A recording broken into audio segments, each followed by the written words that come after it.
बाबू रे, कल आप लोगों को हम अयस्क लिखवाए थे ना, महत्वपूर्ण अयस्क बताए थे कौन कौन है। आप सभी को कम से कम पहले बता दीजिए, धातु जो होता है लोहा, लोहा के सभी अयस्क का नाम क्या है? लोहा कितने अयस्क होते हैं टोटल? 4 होते हैं। कौन कौन? मैग्नेटाइट, हेमेटाइट, हाँ लिमोनाइट, हाँ लिमोटाइट होता है काका, इसे ही कुछ बोलो ना चल जाएगा। हाँ सिडेराइट, 4 हो गया। एल्युमिनियम, एल्युमिनियम का एकमात्र अयस्क है जिसका नाम है बॉक्साइट, बहुत इंपॉर्टेंट है ना। ऐसे याद करिएगा, देख देखे ना तो याद हो जाएगा, ठीक है, देखे तो याद कर दिया। अब आगे बढ़ते हैं बाबू। जो हम लोगों को जैसे हेमेटाइट मिल गया हमको, तो क्या जो हमको हेमेटाइट जो पृथ्वी से जो खनन करके मिला गया है तो क्या है? अयस्क है। तो उस अयस्क में अशुद्धि है कि नहीं है? अशुद्धि है। उस अशुद्धि का दूसरा नाम है गैंग। क्या कहते हैं? गैंग। उसमें कुछ रहते हैं धूल, कंकड़, पत्थर वगैरह छोटे मोटे चीज रहते हैं। तो उस धूल गर्दा को यानी अशुद्धि को क्या कहते हैं? गैंग कहते हैं। तो इसको अगर लिखेंगे हम लोग के गैंग क्या है, प्रश्न पूछेगा आपसे गैंग किसे कहते हैं, तो कहिएगा अयस्क में उपस्थित, अयस्क में उपस्थित अशुद्धियों को क्या कहते हैं? गैंग कहते हैं। अयस्क में उपस्थित, अयस्क में उपस्थित अशुद्धियों को गैंग कहते हैं। ठीक है, इसमें कोई दिक्कत है? क्वेश्चन क्या बोले हैं? गैंग किसे कहते हैं?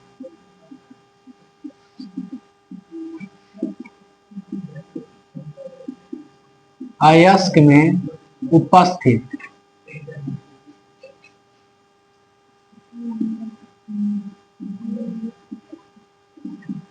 अशुद्धियों, जैसे में थी कंकड़ कर दें, कंकड़, बालू, मिट्टी छोड़ते हैं, है ना। अयस्क में उपस्थित अशुद्धियों को, अशुद्ध को अपद्रव्य भी कहते हैं। क्या कहते हैं? अपद्रव्य। अशुद्ध को बोलते हैं अपद्रव्य। अयस्क में उपस्थित अशुद्धियों को क्या कहते हैं? गैंग। बात समझना क्या आप लोग ना? गैंग किसे कहते हैं? गैंग जो अयस्क हमको, जो पृथ्वी से जो खनन, जो भूगर्भिक से निकला है आपका पदार्थ, जो अयस्क हम लिए हैं, उस अयस्क में क्या लगा है? धूल, मट्टी, गर्दा वगैरह लगा है। तो उस धूल, मट्टी, गर्दे को एक संक्षेप में नाम का लेंगे? गैंग। क्या समझ गए? उसे क्या कहेंगे? गैंग कहेंगे। तो गैंग आज एग्जाम में लिखिएगा, अयस्क में उपस्थित गंदगी को क्या कहते हैं? गैंग। ग से गंदगी, ग से गैंग। ठीक है, आगे बढ़ते हैं। अब बाबू हम लोग पढ़ते हैं, आगे बढ़ते हैं। अब धातु कर्म क्या पढ़ते हैं? धातु कर्म क्या पढ़ते हैं? धातु कर्म। देखिए, अयस्क में उपस्थित, अयस्क में उपस्थित धातु को शुद्ध करने की प्रक्रिया को, चाहे शुद्ध करने में किए गए कर्म को धातु कर्म कहते हैं। फिर बोलते हैं अयस्क में उपस्थित, अयस्क में उपस्थित धातु को शुद्ध करने की प्रक्रिया को, चाहे शुद्ध करने के लिए जो जो कर्म करने पड़ते हैं उसे कहते हैं धातु कर्म। यानी जो अयस्क में उपस्थित क्या है? धातु है। अयस्कों से, देखिए अयस्कों से धातुओं को शुद्ध करने के लिए जो जो कर्म करना पड़ता है उसे धातु कर्म कहते हैं। जैसे अयस्क में जो अशुद्धि है उसको हटाने के लिए बहुत सारा विधि है, तो अलग अलग विधि बताएंगे। पहले ऐसे करें एक बार, तब गर्म करें एक बार, तब ठंडा करें एक बार, क्या करेगा तब फाइनली क्या बनेगा? मेटल जो शुद्ध हो जाएगा आपका। तो उसके लिए प्रक्रिया, तो जितना प्रक्रिया कर्म है संक्षेप में, जितना प्रक्रिया करेंगे उस सबको मिला के क्या कहेंगे? धातु कर्म, मेटालर्जी। क्या कहेंगे? धातु कर्म, मेटालर्जी कहते हैं इंग्लिश में। समझ रहे हैं क्या बता रहे हैं? फिर सुनिए, अयस्कों से धातुओं को शुद्ध करने के लिए जो जो कर्म करने पड़ते हैं या फिर किए गए प्रक्रिया को धातु कर्म कहते हैं। धातु प्लस कर्म, कर्म माने धातु को शुद्ध करने के जो कर्म करना पड़ता है उसमें धातु कर्म कहेंगे। समझिए बात को, पहले लिखेंगे तब बुझाएंगे हम लोग। धातु कर्म एक ही में रहता है, इसको बोलते हैं इंग्लिश में मेटालर्जी। मेटालर्जी यू होता है ना? क्या बोलते हैं? लिखते हैं सर, अयस्कों से, अयस्कों से ना, अयस्कों से, अयस्कों से धातुओं को शुद्ध करने के लिए जो जो, चाहे जो कर्म करते हैं उसे धातु कर्म कहते हैं ना। समझ रहे हैं क्या लिखा है ना बाबू, याद कीजिए इसको। धातु को, अयस्कों से धातुओं को शुद्ध करने के लिए जो कर्म करते हैं उसे धातु कर्म कहते हैं। आपके हिसाब से अयस्कों से धातुओं को शुद्ध करने की प्रक्रिया को धातु कर्म कहते हैं। सिंपल तरीका, अयस्कों से धातुओं को शुद्ध करने की प्रक्रिया का कहेंगे धातु कर्म। समझ रहे ना। बात समझे आप लोग, आगे बढ़े हम लोग। इसमें कोई दिक्कत है आप लोगों को बाबू, इसमें कोई दिक्कत है नहीं ना। इसका सिद्धांत लिख देते हैं। क्या पढ़ते हैं? सिद्धांत। धातु कर्म में कुछ कुछ सिद्धांत है, ध्यान दीजिए।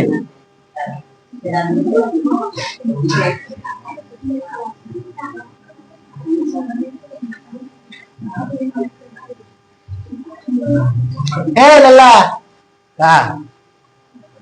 बैठा जा, शांति से बैठ जाइए, चुपचाप आके बैठ, चुपचाप आके बैठ जाए, कोई दिक्कत नहीं है।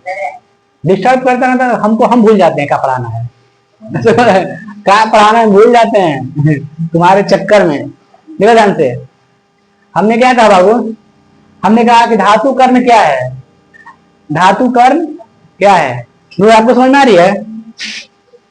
समझा कि नहीं समझा रे बालक? धातु कर्म, इसमें कोई दिक्कत नहीं है। चलिए आगे बढ़ते हैं। धातु कर्म के लिए सिद्धांत। धातु कर्म के लिए 3 सिद्धांत है। कितने सिद्धांत है? 3 सिद्धांत। देखिए, आप अगर ध्यान से देखिएगा, आपको क्रियाशीलता श्रेणी पढ़ाए हैं, सक्रियता श्रेणी पढ़ाए हैं, काशीनाथ कमाली, आलू जरा फीके पकाता है, कौन है आगे बताए हैं।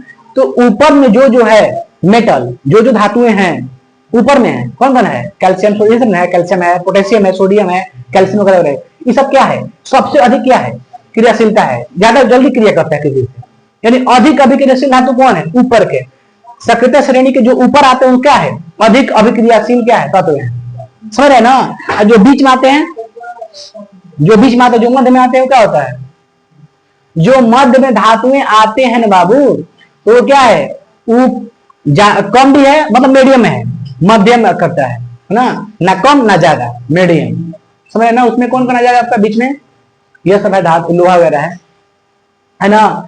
सबसे नीचे वाला धातु क्या है? सबसे कम क्रियाशील।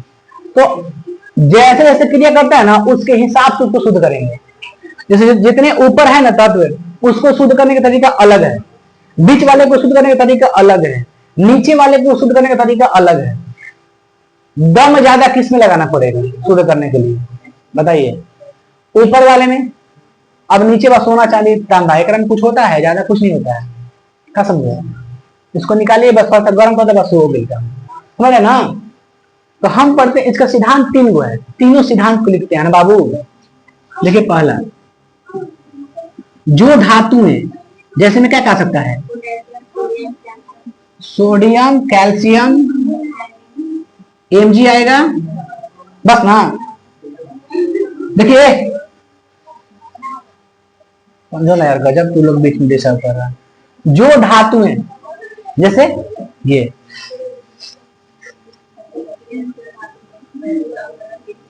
देखिए ना, जो धातुएं अधिक अभिक्रिया चाहे क्रियाशील,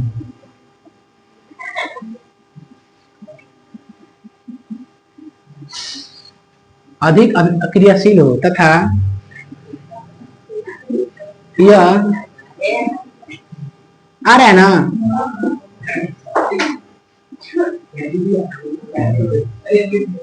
कब आओगे ना बाबू, ऐसे मत करो।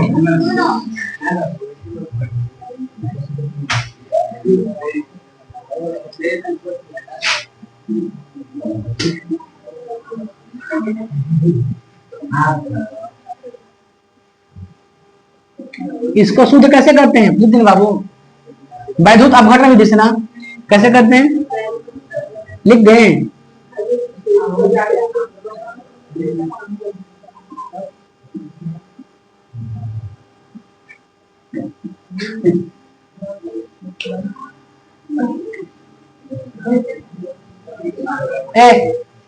समझे ना, बीच में तो ठीक है, आप मान सकते हैं ये लोग बच्चा है, ठीक है।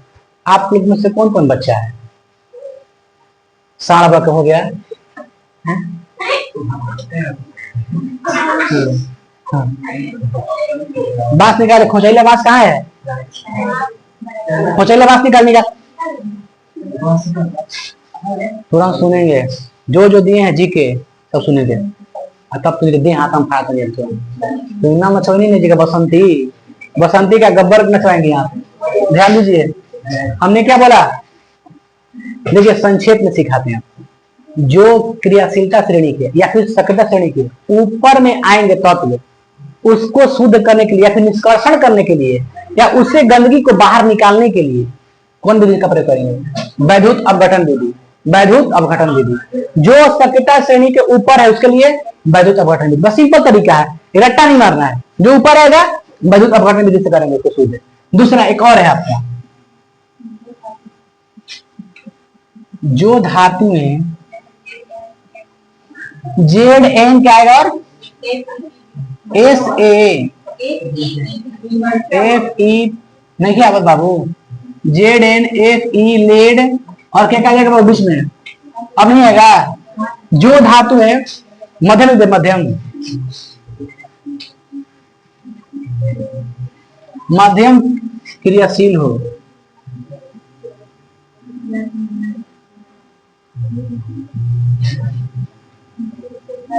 यानी ना ज्यादा क्रियाशील हो ना कम क्रियाशील,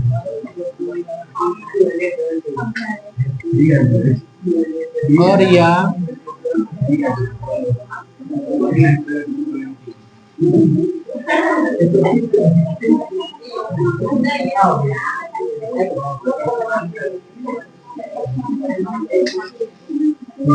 इसको क्या करते हैं बाबू,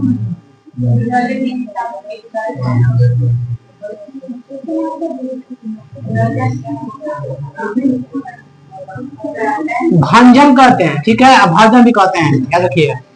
भंजन या भर्जन, भंजन या भर्जन।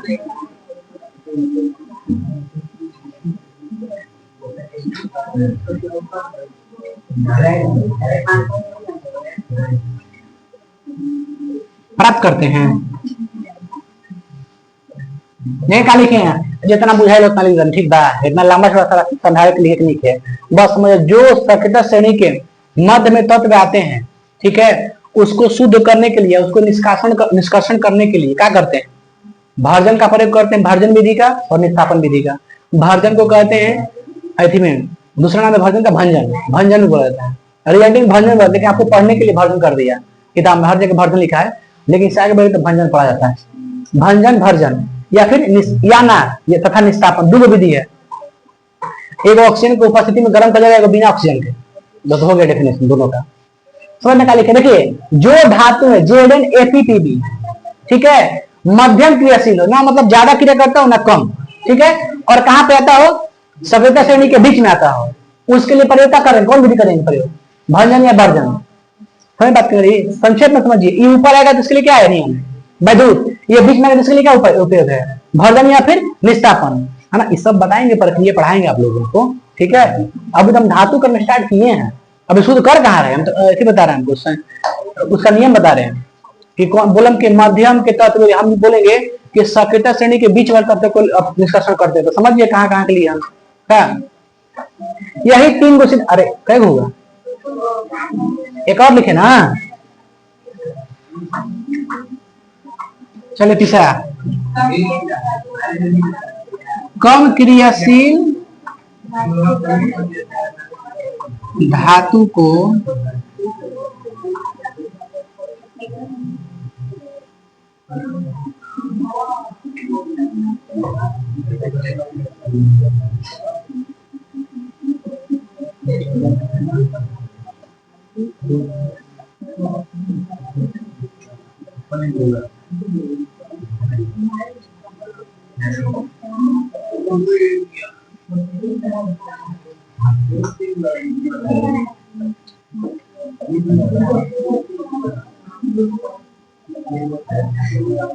लिख देना,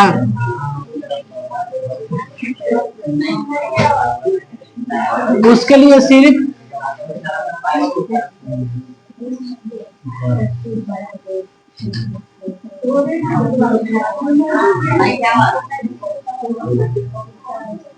उसके लिए सिर्फ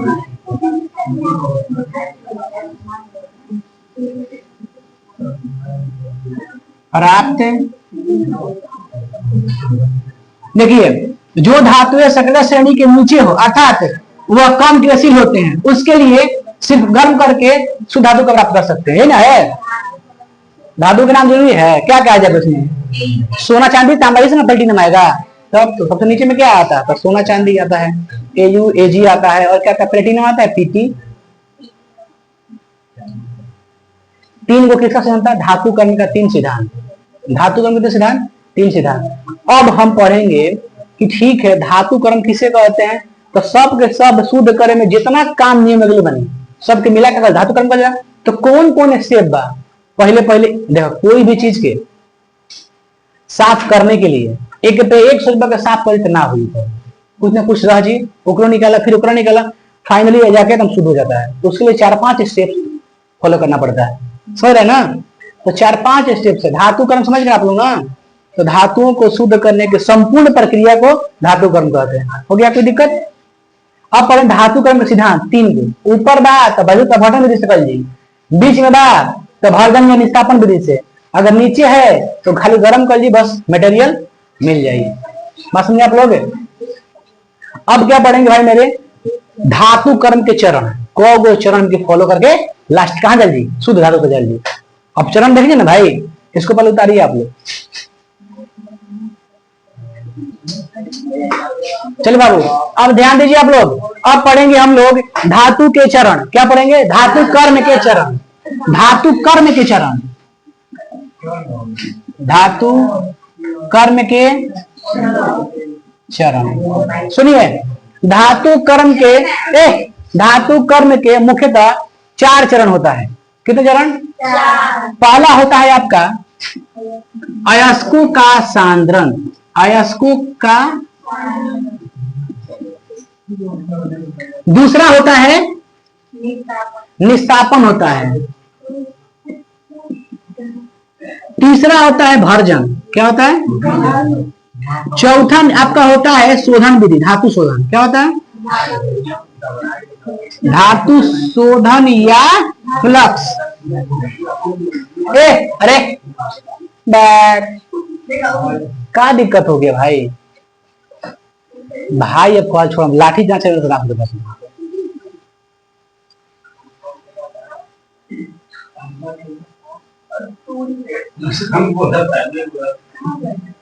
थोड़ा सा इधर कर दे, पूरा पूरा ऐसा किया है ना कि देखो तुम देख रहे कहां तक जाए।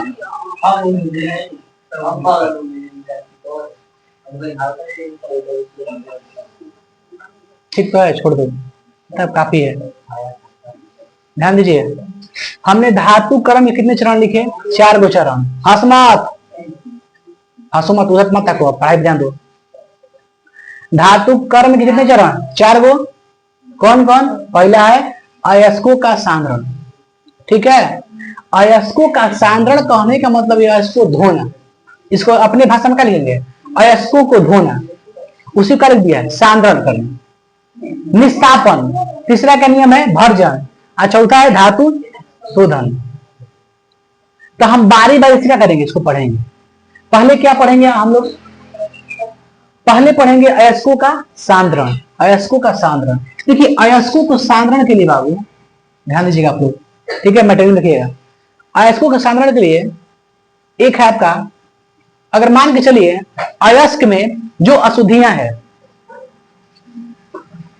सबसे पहले आपको बताते हैं बाबू अयस्क सांद्रण क्या है, सुनिए चलिए बताइए। तो अयस्कों का सांद्रण किसे कहते हैं, अयस्कों में छोड़ दीजिए, अयस्कों में उपस्थित अशुद्धि या अपद्रव्य, हम क्या बोले हैं, अशुद्धि को क्या कहते हैं, गंदगी को अपद्रव्य कहते हैं, ठीक है। अशुद्धि को क्या कहते हैं, अपद्रव्य। अयस्कों में उपस्थित अशुद्धियों को, आ रहा है बाबू, आ रहा है ना, दूर नहीं आ रहा है, दूर करने की प्रक्रिया को क्या कहते हैं, अयस्कों का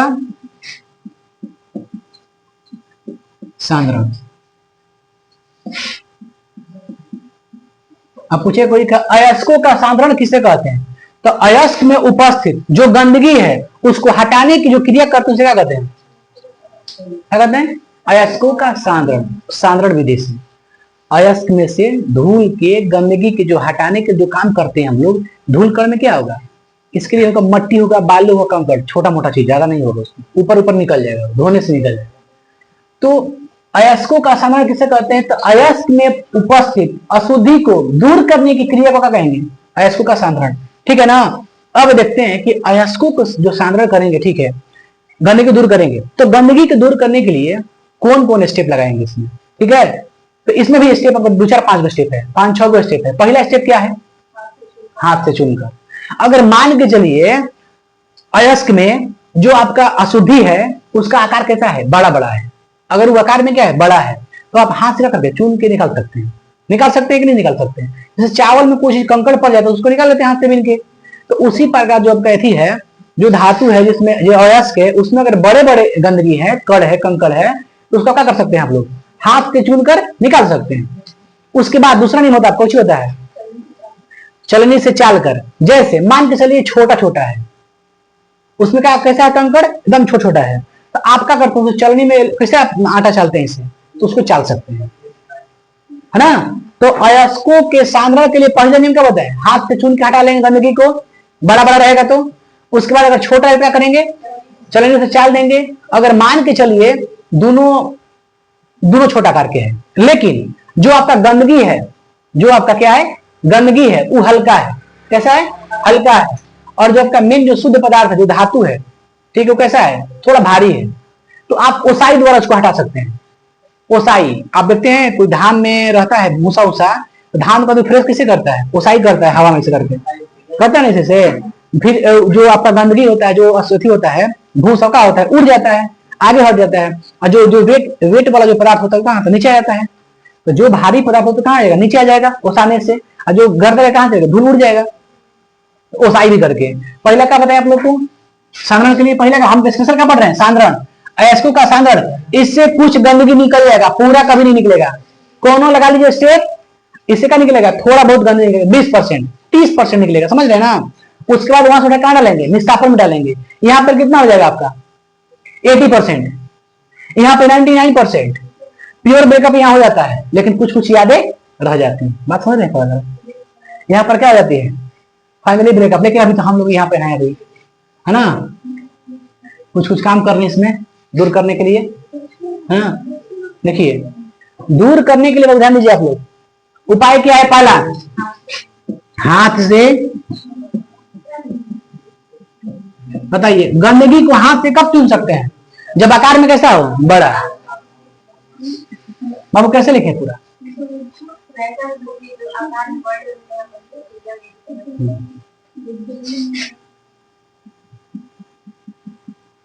आ रहा है।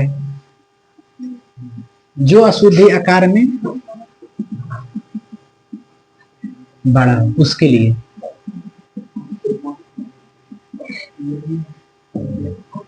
यार हम पढ़ा रहे हैं कौन था?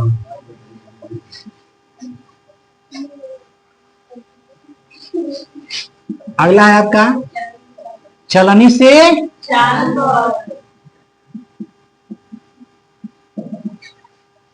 चलने से चाल। कब चालते हैं बाबू बताइए? जब हम लोग अशुद्धि को चुनते हैं, जब बड़ा होगा तो चुन लेंगे। जब हम हाथ से चुनने में सक्षम नहीं रहेंगे, यानी हाथ से चुनने के लिए वो रहेगा, छोटा रहेगा एकदम, मैंने कंकड़ कैसे का छोटा रहेगा, तो हाथ से चुन नहीं सकते हैं, तो उसके लिए क्या करते हैं? चलने को प्ले करते हैं।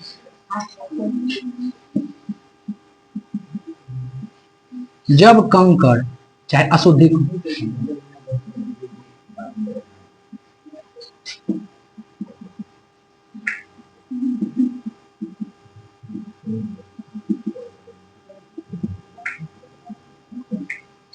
जब अशुद्धि को हाथ से नहीं चुना जाए, ठीक है बाबू, तब उसे क्या करते हैं? तब उसे चलनी से चाल कर अशुद्धि को अलग, ये सब कुछ जानता है इसके बारे में, अलग करते हैं। अगला है ओसाई करते, ओसाई यहां पर गए हैं। तीसरा बाबू कोई दिक्कत नहीं आप लोग को, संक्षेप में आकार में बड़ा होगा तो करेंगे, आकार में छोटा होगा तो चलेंगे ना। उसके बाद है आपका ओसाई करके। हे बाबू ओसाई कब करते हैं बताइए? हाँ, जब अयस्क भारी हो और अशुद्धि हल्का हो तब इस विधि का प्रयोग करते हैं। सिंपल तरीका समझिए, जब अयस्क भारी हो तथा अशुद्धि भारी है, हल्की हो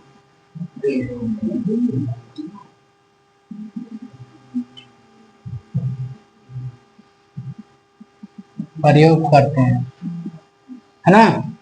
जब अयस्क भारी हो तथा अशुद्धि हल्की हो तो यह विधि का प्रयोग करते हैं ना। सिंपल तरीका है, एक आपका हाथ से चुन के, बड़ा हो तो हाथ चुन लिया, छोटा अगर चाल लाख तो चाल लिया, वो देखे से खुद बुझाई क्या करेगा हमने के नियम का हो। अगर उसा लग तो उसा दिया, हम खत्म। लेकिन ये आपसे पेपर में नहीं पूछेगा, आप इसको ध्यान रखिए, ये कभी आपको पेपर में नहीं पूछेगा। इसके लिए कोई हम नियम नहीं लगाए, बस हाथ से चुन के निकाल दिए, कहाँ कुछ लगाए। अब पढ़ेंगे हम लोग इसका जो मेन टॉपिक होता है, अयस्कों का सांद्रण का मेन जो टॉपिक होता है वो पहला क्या होता है? गुरुत्वीय विधि। क्या होता है? होता ना पहले बाबू, पहला क्या होता है आपका? गुरुत्वीय विधि, गुरुत्व पृथक्करण विधि। क्या होता है? गुरुत्व पृथक्करण विधि, ठीक है ना। पहला कौन विधि होता है? गुरुत्व पृथक्करण विधि। अयस्कों के सांद्रण में यही इंपॉर्टेंट है। पहला क्या होता है? गुरुत्व पृथक्करण विधि। दूसरा क्या होता है? चुंबकीय फेन या फिर झाग, फेन या झाग प्लवन विधि। उसके बाद क्या होता है? चुंबकीय पृथक्करण विधि। उसके बाद कौन सा होता है आपका? गलनिक पृथक्करण विधि। उसके बाद निक्षालन। क्या होता है? निक्षालन विधि होता है। 5 विधि है निकालने के लिए। आप लोग बिना माने मतलब कहां से दिए, कोई फायदा नहीं है। पूछेंगे तो आपसे कसम से कुछ नहीं आएगा,